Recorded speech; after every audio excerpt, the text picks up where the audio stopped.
જય શ્રી કૃષ્ણ. સપ્ત શ્લોકી ગીતાનો અનુવાદ.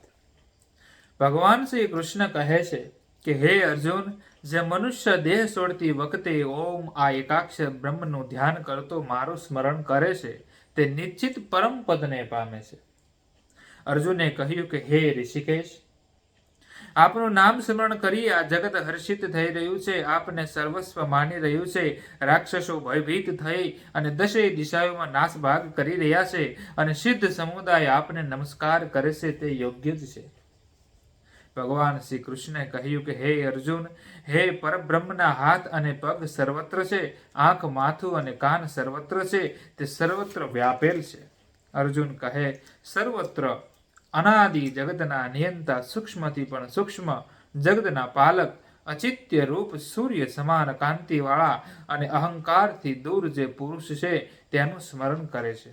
ભગવાન શ્રી કૃષ્ણ કહે કે હે અર્જુન, આ સંસારમાં એક અવિનાશી અસત્ય છે. એનું મૂળ ક્ષર અને અક્ષરથી પરબ્રહ્મ અને પરબ્રહ્મ પરમાત્મા છે. તેની શાખાઓ નીચે ફેલાય છે. વૈદિક કર્મકાંડ તેના પાંદડા છે. જે કોઈ આ અસત્ય અવિનાશી વૃક્ષને જાણે છે તે જ વેદના જાણનાર છે. ભગવાન શ્રી કૃષ્ણે કહ્યું કે હું પ્રત્યેક જીવોના હૃદયમાં અંતર્યામી રૂપથી પ્રવેશ કરું છું. મારાથી જ પૂર્વ વિષયોનું સ્મરણ થાય છે. વિસ્મરણ પણ મારામાંથી જ થાય છે. વેદોથી જાણવા જેવો હું જ છું અને વેદાંતનો કર્તા પણ હું જ છું. શ્રી કૃષ્ણ કહે કે હે અર્જુન, તું મારામય થઈ મારી જ ભક્તિ કર, મારું જ પૂજન કર અને મને જ નમસ્કાર કર. આ પ્રમાણે કરવાથી અંતે તું મારામાં જ સમાઈ જશે. તું મને વાલો છે, તેથી જ મેં તને આત્મજ્ઞાનનો ઉપદેશ કર્યો છે. ધર્મ અધર્મમાં ભ્રાંતિ ઉત્પન્ન કરનાર જ અજ્ઞાન છે, તેનો આત્મજ્ઞાનથી તું નાશ કર. આ સપ્ત શ્લોકી ગીતાનો અનુવાદ હતો ભગવાન કૃષ્ણ અને અર્જુન વચ્ચે. તો હવે આપણે શ્રી કૃષ્ણ ભગવાનના પહેલા નામના અર્થ જાણી લઈએ. કારણ કે ગીતામાં અલગ અલગ નામથી એનું અનુવાદન થતું હોય તો એનો અર્થનો આપણને ખ્યાલ હોવો જોઈએ. તો એનું કૃષ્ણ ભગવાનનું નામ અનંત રૂપ એટલે જેના અનંત રૂપો છે. અરિસૂદન એટલે શત્રુનો વિનાયંતે સંહાર કરનાર. કૃષ્ણ એટલે સત્તાવાચક અને આનંદવાચક બનેલા એકતા સૂચક જે પરબ્રહ્મ છે તે કૃષ્ણ કહેવાય છે. કેશવ, ક એટલે બ્રહ્માને અને ઈશ એટલે શિવને વશ રાખનાર. કેશવ બ્રહ્માને શિવને વશ રાખનાર. કોશિની સુદન એટલે કેશી નામે ઘોડાના આકાર દૈત્યનો નાશ કરનાર. કમલ પન્નાક્ષ એટલે કમળની પાંખડી જેવા સુંદર નેત્રોવાળા. ગોવિંદ એટલે ગો એટલે વેદાંત વાક્યો દ્વારા જાણી શકાય તે. જગનિવાસ એટલે જગનો નિવાસ જેની અંદર છે તે. જનાર્દન એટલે દુષ્ટ જનોને અને ભક્તોને શત્રુઓને પીડે છે તે. અને દેવાધિદેવ એટલે દેવતાઓનો પૂજ્ય. અશુત્ય એટલે જેના કદી પણ ક્ષય કે અધોગતિ થતી નથી તે. જગતપતિ એટલે જગતના પતિ.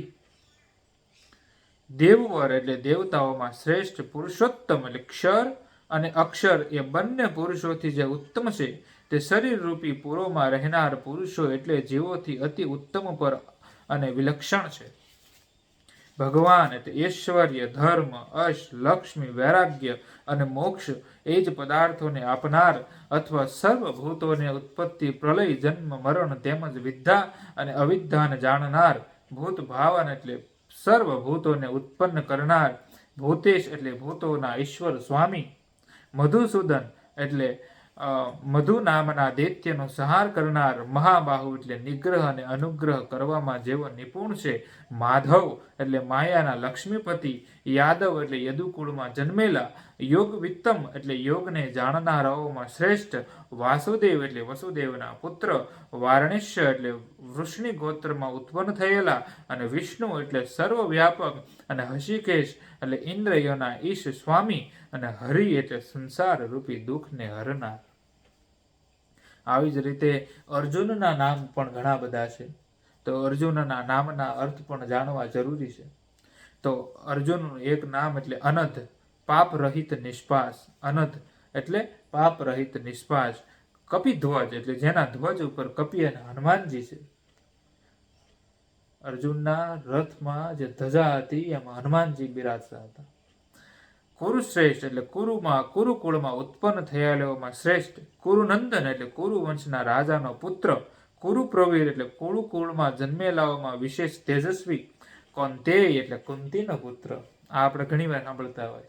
ભગવાન કૃષ્ણ કેમ કે કૌંતેય કુંતીનો પુત્ર. ગુડાકેશ એટલે નિંદ્રા જીતનાર, નિંદ્રાનો સ્વામી અથવા ગુડાક એટલે શિવ જેના સ્વામી છે તે. ધનંજય કહે ને કે હે ધનંજય.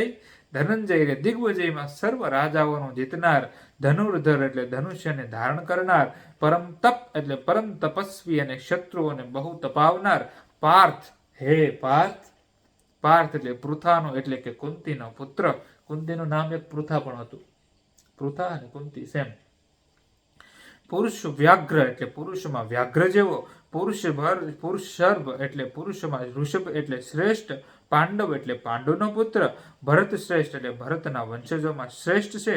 અને ભરત સત્તમ એટલે ભરત વંશજમાં શ્રેષ્ઠ ગણાય. ભરત વર્ષ એ જ ગણાય. અને ભારત એટલે બ્રહ્મ વિદ્યામાં અતિ પ્રેમવાળો અથવા ભરતનો વંશજ. મહાબાહુ એટલે મોટા હાથવાળો. સવ્ય સચિન એટલે ડાબા હાથે પણ ધનુષ સંધાર કરનાર. એટલે આ જે હતા એ અર્જુનના નામના અર્થ હતા. તો હવે આપણે આગળ ધીરે ધીરે શ્લોક સાથે અને શ્લોકનું અનુવાદન આગળથી આપણે કાલથી કરશું. બરાબર. જય શ્રી કૃષ્ણ.